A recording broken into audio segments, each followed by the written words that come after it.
Hello and good afternoon, arts advocates, and welcome to Americans for the Arts and the Arts Action Fund's office hours with our arts advocacy team. My name is Morgan Fernari, manager at the Arts Action Fund. I'm a 28-year-old white woman with freckles and shoulder-length curly auburn hair. I am currently wearing a red, black, and white patterned shirt and sitting in a hotel business center in Riverhead, New York. Americans for the Arts is committed to accessibility, and this includes our speakers offering visual description of themselves, which makes the webinar more accessible for audience members that are blind or have low vision. Additionally, there are Zoom-generated closed captions for audience members. You can access the closed captions by selecting the CC button in your Zoom toolbar. This webinar also includes live American Sign Language interpretation, which you can access by clicking on the globe icon in the Zoom toolbar and select ASL interpretation. We welcome our interpreters, Gina and Lucy, and thank them for their help today. And now we also want you to make sure you're asking your questions. So you have access to the Q&A feature, which is also located in the Zoom toolbar. That way you can ask our speakers questions throughout the webinar. We will do our best to answer all questions either by responding through the Q&A feature or aloud during the allotted Q&A segments of the webinar. This webinar is being recorded and will be available for you to watch and share in the next week. You will also be able to find additional resources on our office hours landing page, and the link is currently being shared in the chat. In the event we don't get to all of our questions, because we want to make sure that you are heard and answered, we want you to please reach out to Americans for the Arts Public Policy Manager, Olivia Tarpley, so that we can keep in touch. Now, today's presentation will be broken up into two parts. So first, my colleague Nina Azu-Tunjali will interview Dan Sanchez, the Senior Director of Government Affairs for PBS, and followed by a Q&A session. Then, Tushar Swain will interview Ben Kershaw, Director of Public Policy and Government Relations at Independent Sector. There will then be another Q&A section.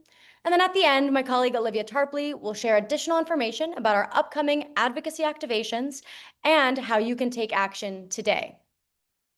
So on this next slide, you'll see all of our AFTA staff speakers. So Nina Azu-Tunjali, Executive Director of the Arts Action Fund and Chief Counsel of Government Affairs at Americans for the Arts. Tushar Swain, Director of Public Policy at Americans for the Arts. Olivia Tarpley, Public Policy Manager at Americans for the Arts. And myself, Morgan Fernari.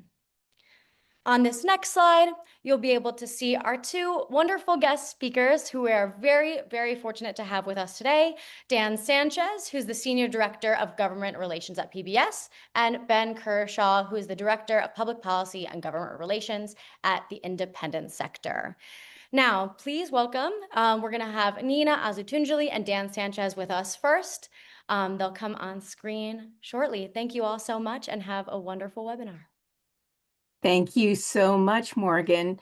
So I want to first describe myself as a Middle Eastern woman with long black hair with an Arts Vote backdrop designed by Shepard Fairey for the Arts Action Fund.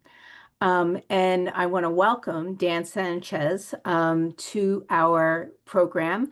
He's our guest speaker that I'll be interviewing first. And I want to remind you that while we're doing the interview, that's your time to ask any kind of burning questions that you have about what's going on with the Corporation for Public Broadcasting and its funding for PBS and NPR.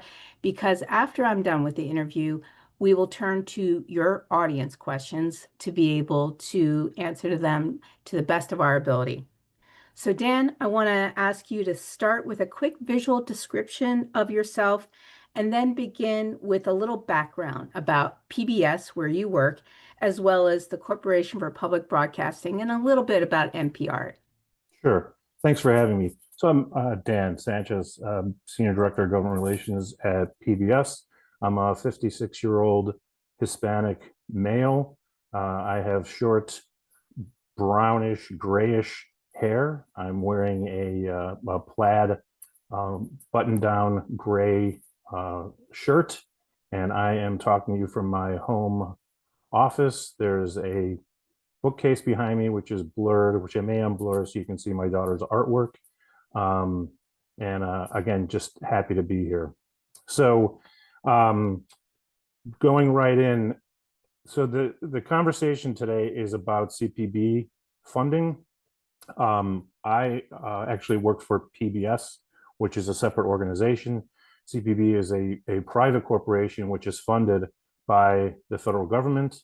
And then through a statutory formula, that funding is then distributed out to NPR, PBS, and stations, with 70% of it going directly to stations. A little bit about PBS. PBS is a membership organization. We are not a network. Speaking about it in most simple terms, we are almost a club. Our stations are our members. We provide certain services to them. In addition to the content that we provide, services can be support for infrastructure, their operations. We provide legal support, fundraising and sustainability, marketing, communications, engagement, business intelligence, professional development. So what the stations essentially did, they came together, they aggregated their resources, and they created an economy of scale. It's not a good use of the investment, federal or otherwise, for every station to go out and conduct their own professional development or do their own business intelligence, or try and create their own high quality educational children's content. So PBS, what we do with those member dues, we apply those and we bring together the expertise that is needed, and we provide services and advice and guidance to our stations. I think that's just the shorthand version. The other thing we do is we operate an interconnection system. In other words, that is our distribution system. So the content that we help curate, we use that system to then distribute it to all of our member stations. PBS, and this is important, but it needs to be said, PBS does not create content. We curate it. We work with third-party producers for content. For example, the NewsHour is produced by WETA in Arlington, Virginia. What we do is we have agreements with them for distribution, and then we distribute it to all of our member stations. Daniel Tiger's Neighborhood is created by the Fred Rogers Company out of Pittsburgh, Pennsylvania.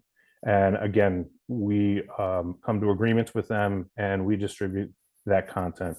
Frontline by WGBH in Boston is another example here. So again, we curate content. We don't actually create content. So you would never have seen, Big Bird walking through our building or Judy Woodruff. One of the things that we do, getting back to the interconnection or our distribution system, that is something we also use for nationwide emergency alerts. We support that system, the wireless emergency alerts through FEMA. Essentially, when you receive a wireless emergency alert on your phone, it's coming through your cell provider. That signal originates, it goes through FEMA, and then it is sent out to geo-targeted locations. It goes through to the cellular providers, but if that system breaks down, there needs to be a redundancy. There needs to be a backup. And because our stations reach 97% of American households, we are relied upon to be a partner, and we are the redundancy in that system. So, and this is especially important in times of tornadoes and hurricanes, when infrastructure is going down, we are there. So that's one of and I go into detail about that because it's one of the arguments that we have been making on the Hill about our essential service to the American public. And I want to also say that PBS does not, it stands for the Public Broadcasting Service. not system. Again, we are not a network. Our board is comprised of GMs from our stations, more than half of our board. So our ship is directed by the system itself. A lot of those things apply also to NPR. They distribute content to their stations. They also provide emergency alerts. They have a separate interconnection system or distribution system. And that's mainly because there are fewer PBS stations, but you need, I'll explain it the way the engineers did, you need smaller but big pipes to get content to TV. For NPR, there are many more stations. You need many more pipes, but smaller pipes because of what you're transferring. So those are the similarities we have. NPR is much more news focused. About only 10% of our content is news.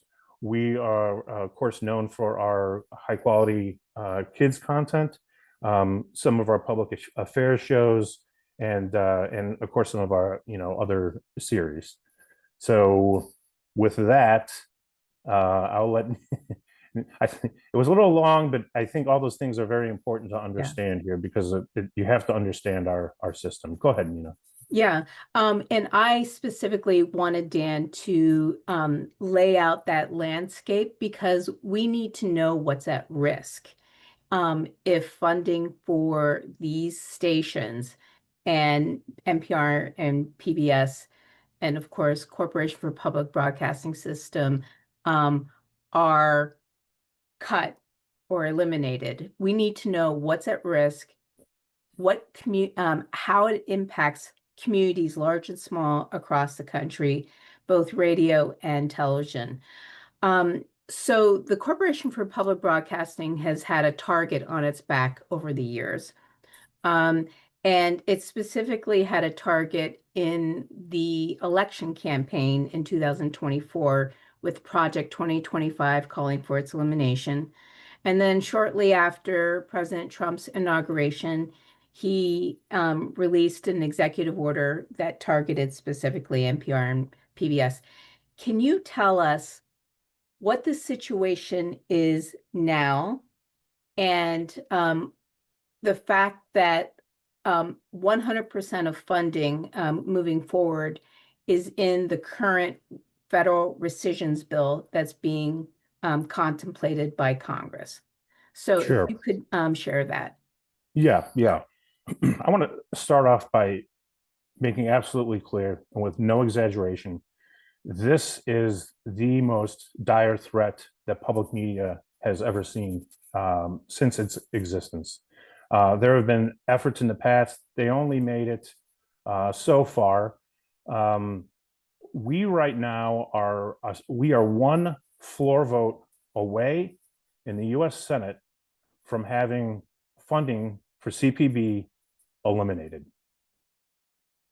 This clawback rescissions package has already passed in the House, 214 to 212. We did an amazing job making the vote that close, but it moved the process and this threat one step closer.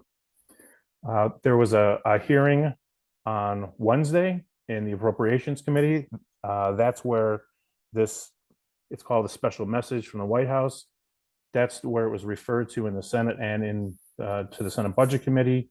There were no votes taken, but it gave us an opportunity to take the temperature of certain senators, excuse me, and sort of get a somewhat clearer sense of where things may be heading. We were heartened by the fact that Senator Susan Collins, the chair of the Appropriations Committee, expressed a lot of concerns, not only about cuts to PEPFAR, but also to CPB. She acknowledges that there may be some issues that senators may have, but elimination of CPB is not the way to go about addressing these. The rescissions bill can be amendable on the Senate floor. I think technically it could be amendable in the Appropriations Committee. We don't really expect that to happen. It can be amendable on the Senate floor. And we are working right now to try and sort of affect something where we are putting we either taking out of the package or putting a much different positive position if this rescissions package were to be approved by the Senate.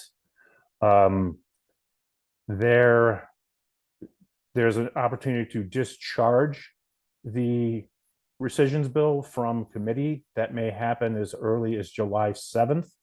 That will be a 1 hour vote on the discharge. It doesn't necessarily mean that the final vote on rescissions will happen at the same time. The bill will then be placed on the calendar. Where that ends up, we don't know, because right now what's really taking up all the oxygen in the Senate is reconciliation. And one of the challenges with that is a number of people are confusing reconciliation with rescission, and they're two completely different things. Rescissions is a clawback of previously enacted funds. Rescissions is these are major changes to tax provisions and other spending programs. They're completely separate. What brings them together is that they're both in the Senate right now, and reconciliation is a high priority. Our hope is that it can eat up enough floor time that it makes it very difficult to take this vote on rescissions. Once the rescissions bill came from the White House, it basically has 45 days deadline. If it's not passed or approved by then the bill ostensibly dies and loses its special privileges. That date is July 18th. I mentioned the special privileges because rescissions bills are not subject to a filibuster. They can pass with simply 51 votes or a majority plus one. So this bill is on somewhat of an expedited schedule. Dilatory tactics are not really going to slow it down because they can't be applied here in a lot of cases. So we are we are working, as I said, to try and affect some change to this bill. Now, if it passes, what does that mean? CPB receives through a budget mechanism, it receives advance funding. So we are told 2 years in advance, or CPB is told 2 years in advance what its funding is going to be. Partly that is to protect, and this is part of the Public Broadcasting Act, protect CPB and its work from extraneous interference. We call it the firewall. It also helps with planning and management of productions. Our kids' content, creation of it is rigorous. It is research-based. It is produced in a very thoughtful process. But you need to know that you're going to have those federal dollars there. They're the cornerstone of the funding. We need to know that we're going to have those federal dollars there to continue this investment and continue this work. I will say that for every $1 that is provided by the federal government, the system will go out and find another $6. But that is the core funding. And if I'm a donor and I see that this 2-year advance provides a certain level of stability in the system, I have more of an incentive to support that. So that's where the $1 to $6 ratio comes in. So that's one of the many reasons why this advance funding is so important. But if it goes away, it is all the stations get hit twice. So in one way, they get something. It's a direct grant from CPB. There are very few prohibitions on how that funding can be used. Again, it can be used to keep the lights on. It can be used for salaries. You can put gas into the station van. Infrastructure upgrades or repairs. if that money goes away, that's a huge problem, as you can see. It also would impact us and all the services that we provide, we being PBS, that we provide to stations. So stations are denied that funding, and they're also denied the services that are provided. On average, stations rely on federal funding for about 15% of their budgets. That's on average. There are some stations in the system that are as high as nearly 50%, 50. So if that funding goes away, you can imagine the funding that would be removed would be FY26, which begins October 1st. So if that funding is removed, stations basically have 90 days or so to be able to be forced to pivot and figure out how they are going to keep the lights on and keep serving their communities with a very short notice. And again, at 50%, it can't, can it be done? Probably not. 40, 30. So what we've done is we've taken a look at the number of stations that are out there and their reliance on the federal grant that comes from CPB. And 34 stations are reliant on the federal dollars from CPB for 30% or more of their operating budgets. So those are the ones that we see as being most at risk. And they are from across the country. But if you go through and you tally up the number of people that are reached by those stations, it comes to about 30 million people who may be at risk of losing service, maybe on the sooner side of the catastrophe that would come out of this funding. I'll also add that CPB, not only do they fund general programming, which you might refer to as primetime, or kids content, but it's also our funding for independent producers. ITVS is in there. It threatens funding for POV, the National Multicultural Alliance. All those things are at risk, and if the funding is eliminated, then it's catastrophic. Dan, tell us how we can stop this. Tell us how, I'm sorry to interrupt, but I want to make sure people hear how they can take action.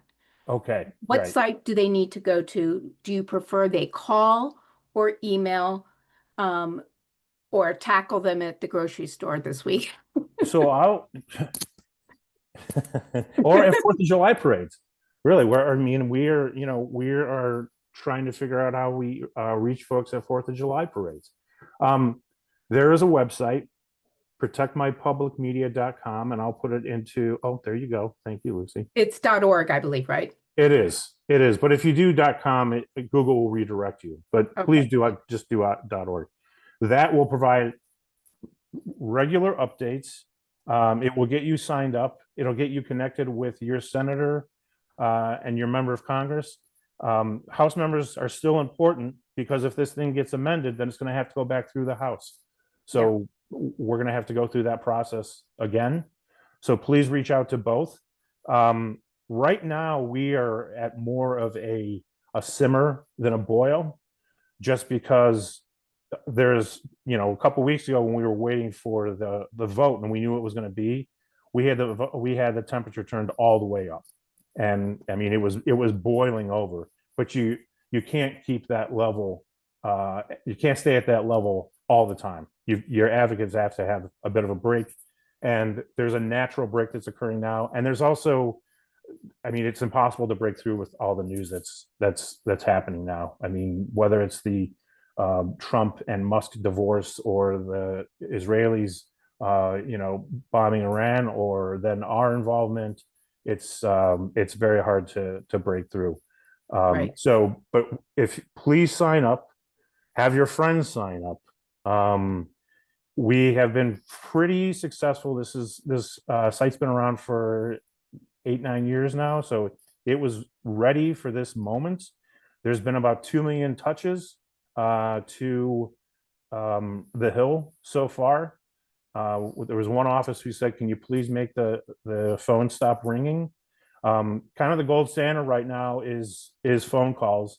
I mean, emails are good, but if you're willing to pick up the phone, it's just another level of engagement, of activity that shows you how invested these folks feel in wanting to preserve this, this service. Yes. Thank you, Dan. We Olivia. have an audience question here. The question is, what is the best way to connect with arts organizations that are still functioning? It sounds like this audience member is saying that the communications staff are not responding when they're making inquiries about upcoming programming. Do you have some insights on ways for folks to get in touch with, their local stations or any other advice there? So this is a local arts organization that's having a hard time connecting with their local station. It seems like that might be it. Yes. Olivia, I actually think that that's more of a question about reaching federal agencies like the NEA and NEH. But there was a different question, Dan, that you answered in your presentation after the question was already posed and you didn't realize it. And that is, if the Senate does amend the bill on the floor, does it have to go back to the House for it to be voted on to match it or Yes. negotiated? Yeah. Yes. So, and that might run out the clock anyways. I mean, it prolongs the process, but the House is much more agile in being able to bring a bill to the floor and vote on it than the Senate is under Senate rules. And right now they are not having to deal with reconciliation, and they can shift their calendar the way that they need. That's true. But yeah, if the House needs to, they can move pretty quickly on it. Okay. Okay. Olivia, do you want to introduce Tushar for the next panel? Sure, yes. I just say one quick thing, and I know we're about at time. Thank you to Americans for the Arts for all the support that you have provided. You sent a letter to the Appropriations Committee in support of our funding. Every friend, every advocate that weighs in, I mean, is important and so helpful. Thank you again. And I also want to say from a personal standpoint that my daughter was in children's community theater. I was not involved in that. I really didn't know what that was all about, but I wanted to be around. So I was the dad who was part of set builds and tech week and opening night. I moved the sets.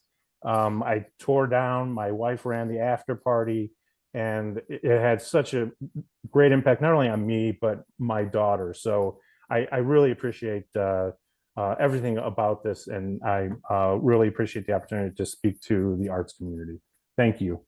And Olivia, I told this to Dan yesterday. As a first-generation American myself, Mr. Rogers taught me how to speak English and got me ready for elementary school. We certainly appreciate you, Dan, and all of the amazing work that you all are doing, and are glad to be in partnership with you. And Nina, thank you so much for your insights.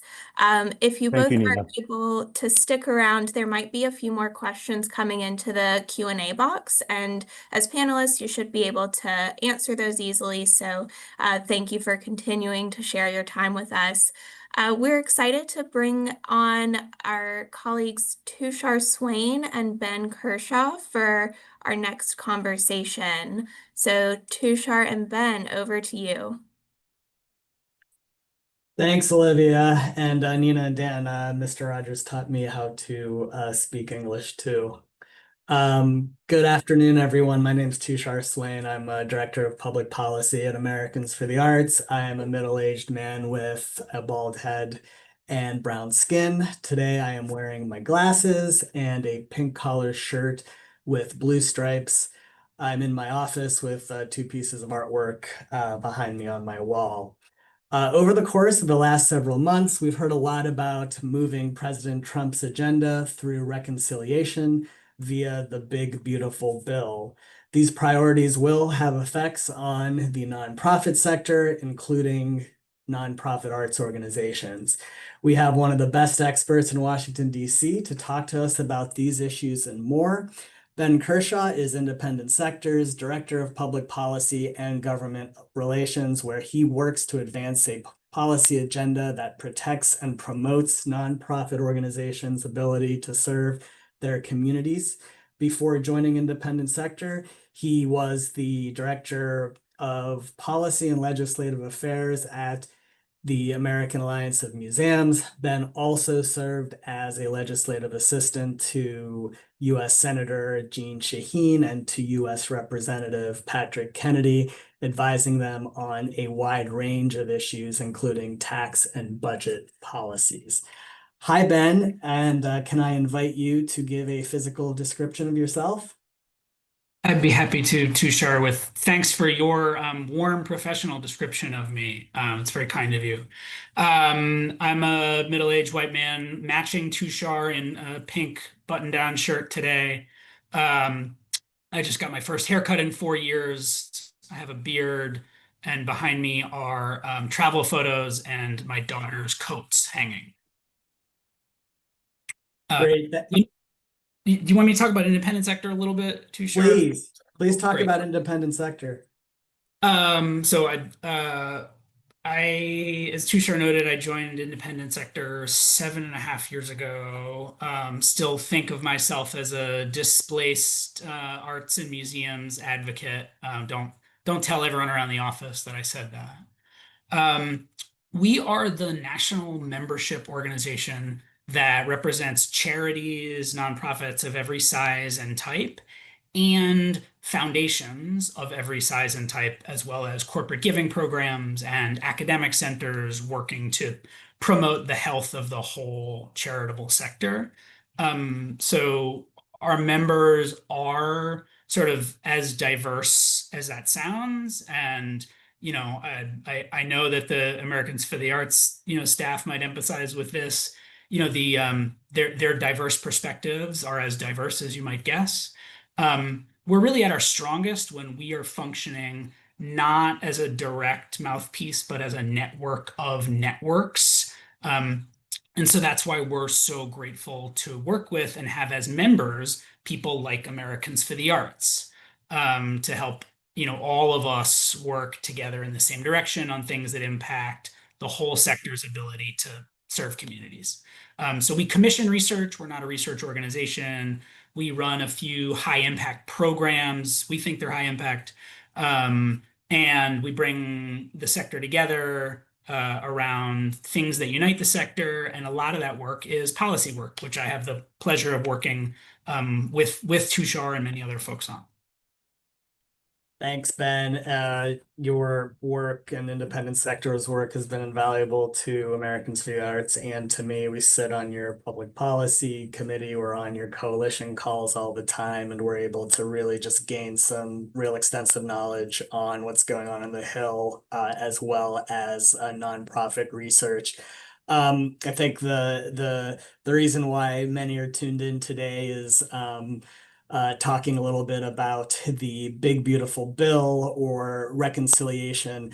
So could you give some of our viewers, particularly our first time participants, some background on what reconciliation is? I'd be happy to. So right, as you noted, I worked on Capitol Hill on budget and tax issues. So I'm going to try to spare you a lot of that because I don't think it's super essential at kind of at this critical time. This process was created in 1974. A lot of the strictures of it were, amended and recreated in, 1985 and 1990. It's essentially an expedited process for passing legislation that gets around the Senate's filibuster rules. Usually, the Senate needs 60 votes to clear a filibuster. Under the budget reconciliation process, if you can keep to it, you can pass a bill with 50 votes plus one. In this, when a party controls the White House, that can be the vice president as the tie-breaking vote. Again, the strictures of it are that there are only certain things you're allowed to do in a reconciliation bill. You're only allowed to really do one comprehensive reconciliation bill per year. And you can only include changes to mandatory spending, right? These are programs where the spending is determined by eligibility criteria and not by how much Congress decides to spend annually. You can make changes to tax laws, and you can raise the statutory debt limit in a reconciliation bill. Again, as Dan and Nina were talking earlier, you can't cut funding for CPB or arts or museum funding generally through reconciliation process. But there's a lot you can do. Thanks, Ben. And where are we in this current reconciliation process? So again, the reconciliation process requires both chambers of Congress to agree on a budget resolution. They did that a few months ago. And then the rubber hits the road in terms of individual committees writing their own pieces of legislation to comply with those instructions. The House of Representatives has completed its first pass at that process and passed a bill, late last month. And the Senate committees have all released their proposals. And if you've picked up a newspaper in the last few weeks, you've seen Senate Republicans trying to all get on the same page with each other about what they want to include in their bill, and while also making sure that what they pass at least stands a chance of passing the House of Representatives again. We expect, the targets are moving a little bit, but the earliest we're expecting text to come out of the Senate Republican caucus is tomorrow at this point, potentially with votes starting on Sunday, but they have a number of procedural challenges and substantive disagreements that they need to resolve before they'll be able to move forward, still aiming at that July 4th bill signing that President Trump is hoping for. Great, thanks, Ben. You all at Independent Sector have put together a nice comparison chart of House and Senate nonprofit tax provisions. Camille, can you put up a slide of that chart? And then you can also follow along a little bit more closely as we'll put the link in the chat, and I'll try to reference where we're at while Ben is talking. But Americans for the Arts top tax priority issue is enacting the charitable deduction for those who do not itemize on their taxes. Ben, can you explain the importance of this and the trends that suggest that the deduction is needed to spur smaller donations? I'd be happy to, Tushar. So, and this is an issue that I worked on with Americans for the Arts and Independent Sector. When I was with the museums, it's kind of a longstanding priority, I think, for all of us in this sector to try to increase the resources that are coming into the sector. And resources that come from the community and from individuals rather than dealing with a lot of the problems that we've seen lately around government funding. So in 2017, the last time Republicans controlled all levers of government, they passed comprehensive legislation which forms the outlines of much of what they're trying to make permanent in this bill. And I take them at their word that sort of by accident or by happenstance, they dramatically reduce the number of Americans who itemize on their taxes. That is, people who don't claim the standard deduction. And as a result, we went from about a third of all Americans having access to the charitable deduction to around 10%. So put another way, 9 in 10 Americans right now don't have any tax incentive to donate to charity. And I think it's been pretty conclusively demonstrated, not just by advocates hooting and hollering about it, but by academic researchers, that legislation did lead to billions of dollars less in charitable giving as a result. In the tune of $16 billion a year that's just not getting donated anymore. So those resources are really critical to get back into the system. But again, I don't think the answer is that the charitable deduction ought to go back to being available to 1 in 3 Americans. The right amount of Americans, we believe, is 100% that ought to have access to some charitable giving incentive. And again, this is important for total resources, but it's also important to address a longer term trend that has nothing to do with partisan politics or reconciliation legislation. That, over the last 20 years, you've seen fewer and fewer Americans giving to charity at all. And we really strongly believe that even if you had the same number of dollars in the system, a charitable sector that is supported only by a few Americans looks really different than one with a broad base of support. And so the dollars are really important, and the number of donors, the number of Americans giving is also really important. Thanks, Ben. That's great. And just for all of you who are following in the chart, whenever we put it in the chat, non-itemizer deduction is on page 2 at the bottom. And that again is what we're talking about and what we are advocating for at Americans for the Arts is our top tax issue. Ben, is there any research out there that you've come across that that folks can point to? We've had some advocates who are saying, who say, small dollar, that they'd like some research to back up the non-itemizer deduction as being helpful to increase small donations. Is there any research that exists?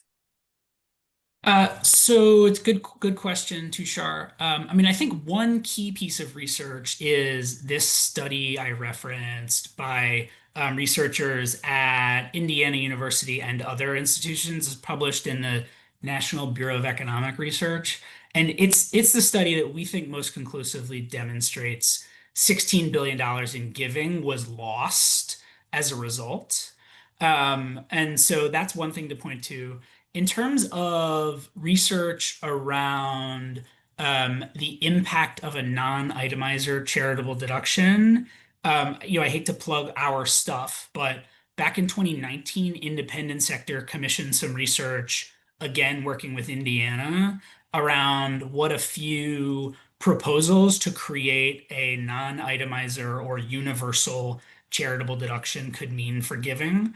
And they all found that those proposals, in various forms, would increase giving by billions of dollars and increase the number of donors by millions of dollars. I don't have that one handy, but I'm happy to share it with you all. Thank you. Ben, there are right that we're talking about some really good news here with the non-itemizer deduction.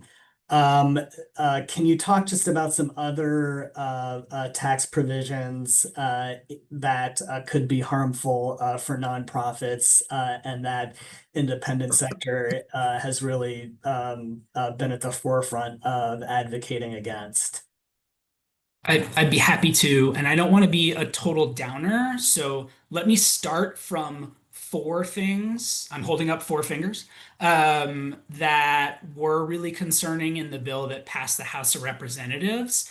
And then, a spoiler that 2 of them are not in the Senate bill right now, right? So the House bill proposed a really significant increase in the tax rate that private foundations pay, a tax rate that would grow much larger for larger private foundations. And the official scoring shows that would have sucked $16 billion over the next decade out of private foundation endowments and put it into government coffers to pay for everything else that's in this bill. There's some estimates that that tax actually would have hurt much more than that as well. So that's thanks to advocacy from Americans for the Arts and IS and a lot of other partners, not just in DC but around the country. That is not in the Senate finance bill. And then there's another one that I don't want to spend too much time on because it'll make people's veins burst. But there was a tax proposed around parking benefits and transit benefits that nonprofits provide to their employees and making nonprofits pay an income tax on that expense. It's as ridiculous as it sounds, and it's not in the Senate finance bill. So the two things that are in the bill that are that are also addressed in some research we released yesterday are the following. So the bill proposes to create a limit on the value of all itemized deductions, and that includes the charitable deduction. And it proposes to limit this value for taxpayers who are roughly in the 37% income tax bracket. So it's, individuals making in the 600s a year and, married couples making in the 700s a year. These are high income individuals. And, data shows that, God bless them, about half of itemized giving comes from these households. And so this reduction in the value of all deductions, including the charitable deduction, again, the research we released yesterday predicts a decline in annual giving of $4 to $6 billion per year. That's a really concerning number for us, and I think for all of us. The other really problematic provision that's in the Senate finance bill that we're working on, it's not the only other thing we dislike, is a new limit on corporations claiming a charitable deduction, essentially disallowing the first percent of their taxable income that they donate to charity from being claimed against their corporate income tax. So, right, if a corporation has, well, I won't try to do the math off the top of my head. I'm happy to follow up further explanations there. Again, research that we publicly released yesterday shows that this could lead to a drop in giving of about $4.5 billion every year. Both of those numbers are not just alarming because they decrease, resources for the charitable sector. And they're not just alarming because they're taxing us to pay for other stuff in the bill, which we firmly object to. The damage done to giving is actually significantly worse than the government revenue that these taxes would raise, right? So even if you thought it was a good idea to tax our sector to pay for other stuff, these proposals are kind of a lose-lose for everyone involved. Thanks, Ben. For all of you who are following on the chart, the limit on benefit of itemized deductions is on the first page at the bottom, and then on page 4 is some information at the bottom on corporate charitable giving floor. And are those two provisions, Ben, are they both in the House and the Senate bill? They're both in the House bill, and they're both in the version that the Senate Finance Committee released. They are also, I think they withstood that initial hurdle in a way, but we know that legislators are hearing about both of those as a problem right now. But yeah, they're both in. If you're thinking what's in and out, I would say they're in right now. Got it. And I see that just on the participant list that we have some folks who are part of private foundations. What advice would you have to them in terms of advocating from here on out? So I can't give any legal advice, Sure. but I will note that it has, generally been the opinion of, our organization and close partner organizations like the Council on Foundations that some of the provisions that I've been on my soapbox about right now, would probably not qualify for a self-defense exemption from the absolute prohibition on lobbying for private foundations, but that things like the private foundation endowment excise tax certainly would.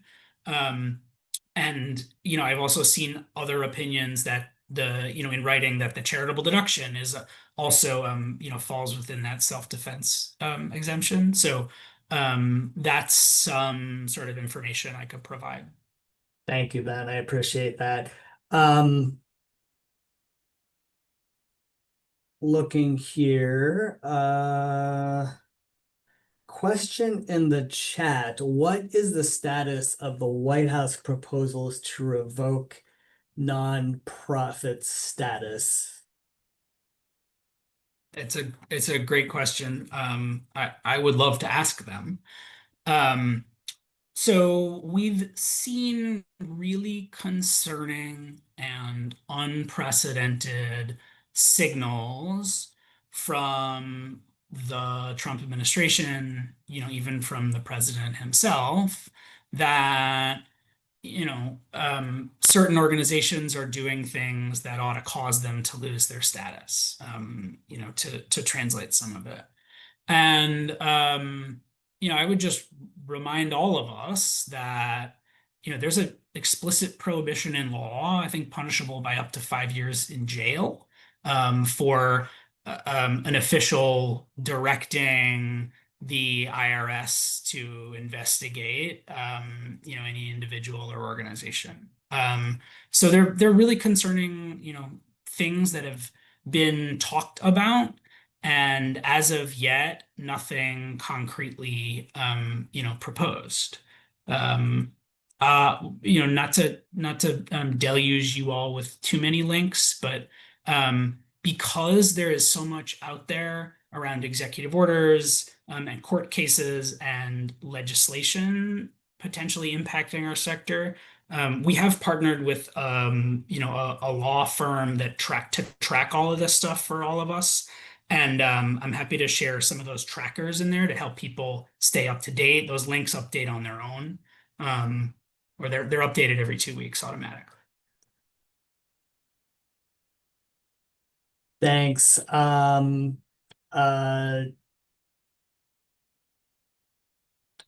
you, Ben, there's mention in the chat about the itemized floor. Can you speak a little bit to that?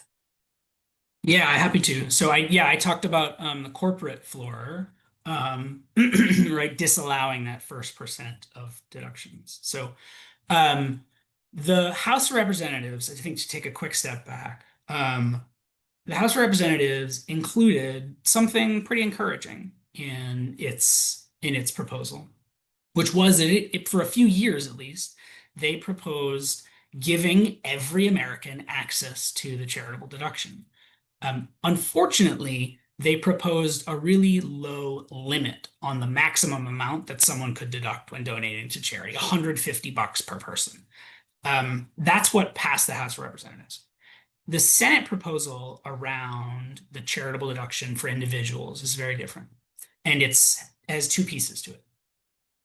On one hand, the Senate proposes, led by Senator James Lankford of Oklahoma, to create a non-itemizer or universal deduction for charitable giving that is permanent and that is up to $1,000 per person, double if you're married.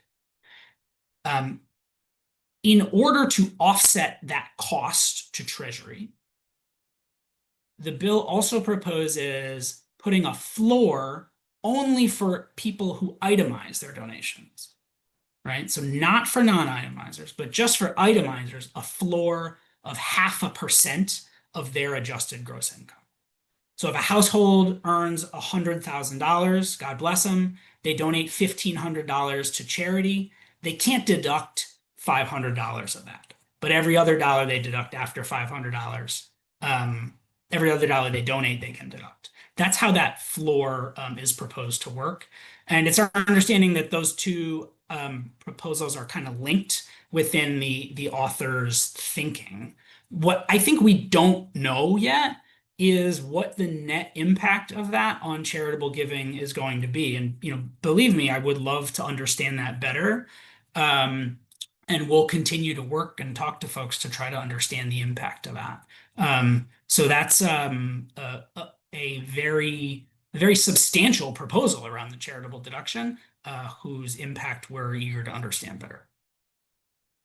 Thanks, Ben. There's a question in the chat just wanting clarification that the revocation of tax exempt status, the authority of of Treasury, that provision had been removed. Did you say that there's concern that it could be still added in a final bill? Authority to revoke tax exempt status. Okay, I think I know what this is talking about, and it's a really important issue that the questioner raises. Um, so if and this is also in our handy chart that Tushar's mentioned. So when the Ways and Means Committee, right, the tax writing committee in the House of Representatives, drafted its initial legislation and passed its version through committee, there's a provision in there that was proposed in legislation in the last Congress. That the bill number on that was HR 9495. And this was a proposal that would have given the Secretary of the Treasury broad authority to designate an organization as supporting terrorism and to suspend its tax exempt status. It tried to create an appeal process and some other process there, but as I know, Tushar and this group are very familiar. The due process was, wholly inadequate and really concerning. So that provision passed House committee. It didn't pass the House of Representatives. It was taken out before the bill passed the House of Representatives. And we would be really, really shocked to see it come back at this point in the process. If it couldn't even pass the House where that was kind of its source of support. That is great news. We know that there were a lot of arts advocates who called in to try to ensure that was stripped. And the independent sector, you were at the head of that as well. And that is on the last page of the chart, the very last provision. Ben, thank you so much for your time and everything that you do at Independent Sector. You all are just a great source of knowledge. I guess I'm going to end by asking you if you can prognosticate to see where we end up here in terms of timing, at least. Sure. I try to stay out of the predictions business, too sure. And that's not because I'm wise, but because I've been burned too many times. The Republican Party is really, really invested in passing this legislation and passing it as soon as possible. And I think that their desire to pass it as soon as possible is not just because July 4th bill signing with flags, sounds like great cinema, but because they know that the longer this is out there, the more unpopular it becomes with the public. I think that's what the polling has shown. And that's, true for a lot of legislation, honestly. So I think they're going to try really hard to pass this thing, and I don't think they're going to go home without either passing it or having a full scale meltdown where it fails in the floor of one of the chambers. So I think there's a decent chance they pass something, if not by July. I have also heard more plugged in people than me say that there's whatever passes the Senate is absolutely going to get changed by the House just so that the House can feel like they did something and ruined some more senators' weekends. So. Well, great, Ben. Thank you so much again, and thank you for your just dedication and your strong commitment to the nonprofit sector, and for being a good friend to us. Thank you. Thanks, Tushar and team. Honor. Thank you again, Ben and Tushar and Dan and Nina. We appreciate all of your insights and also your partnership as well. We have just a couple of pieces of information to share with you all as you're heading into your weekend. And the first thing that we want to share with you all is while today we have focused on the rescissions package and reconciliation bill, here at Americans for the Arts and the Arts Action Center, we are working on fiscal year 2026 appropriations over the next several weeks, as a lot of folks in and around DC and in the advocacy space are. And so part of that, of course, will be funding for the National Endowment for the Arts. So you can take action today, whether by emailing or calling your member of Congress and asking that they support the National Endowment for the Arts in fiscal year 2026 appropriations. In addition, some of the links that have already been shared in the chat are available to you all as you're doing your individual advocacy. So we've got Protect My Public Media, their Action Center and Action Items, Independent Sector Action Center, and the Charitable Giving Coalition Action Center. So those are all resources that we encourage you all to take advantage of and to share to your members of Congress what's important to you and your communities. And our last piece of information for you all today is that we will have all of these resources and the recording available as soon as possible. I got word from my colleague Morgan that she is going to work to get the recording up ASAP. So if you're looking for the recording of this webinar, check back on this webpage probably as soon as tomorrow, and we'll have that recording available for everyone, as well as all of the resources mentioned today. And we appreciate everything that you all are doing across the country. Please keep in touch with us. We are here for you to support you and to provide additional information as needed. So thank you all so much for joining us, and we hope that you have a wonderful rest of your day and a great weekend. Take care, everyone.